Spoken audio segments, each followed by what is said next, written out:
Ini kisah lama yang hanya berani diceritakan ketika malam sudah terlalu sunyi.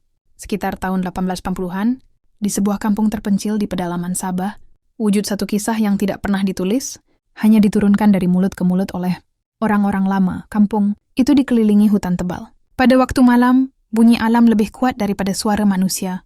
Disitulah tinggal seorang ketua kampung yang disegani dan ditakuti. Kata-katanya jarang dipersoalkan, keputusannya dianggap hukum. Dia mempunyai seorang anak gadis, tunggal bernama Runggini, kecantikan. Runggini bukan kecantikan biasa. Wajahnya seolah-olah bercahaya apabila terkena cahaya pagi, dan redup apabila malam menjelma. Seakan-akan dia hidup seiring dengan alam. Ramai yang memandang, namun tidak ramai yang berani meminang.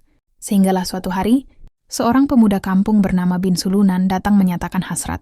Bin Sulunan dikenali sebagai lelaki pendiam, mahir bersilat, dan memiliki ilmu kebatinan yang diwarisi turun-temurun. Pinangannya diterima tanpa bantahan. Orang menyangka takdir Runggini sudah ditentukan. Tidak sampai beberapa purnama, datang pula seorang pemuda lain, Bambayangan. Namanya sering disebut dengan suara perlahan. Dia juga memiliki ilmu persilatan yang tinggi, tetapi berwatak panas dan suka dijangka. Anehnya, ketua kampung itu menerima juga pinangannya. Sejak hari itu, bisikan pelik mulai berlegar di kampung. Ada yang bertanya dalam diam, ada yang memilih untuk tidak tahu. Runggini mulai berubah. Dia semakin pendiam. Setiap kali ditanya, dia hanya menundukkan wajah seolah-olah memikul beban yang tidak mampu diluahkan. Orang tua-tua berkata, kadangkala terlihat Runggini duduk sendirian, di tepi rumah menatap hutan hingga matahari. Terbenam, seolah-olah dia tahu sesuatu yang buruk sedang menantinya.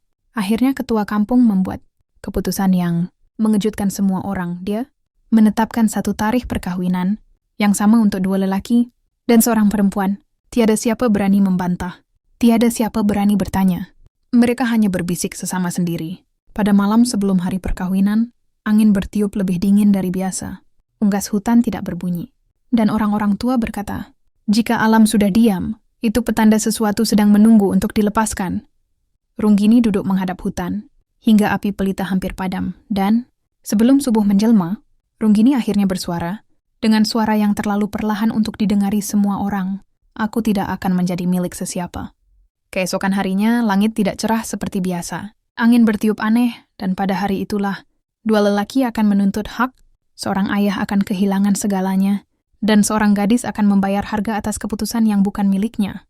Apa yang berlaku selepas itu tidak pernah diceritakan dengan suara kuat.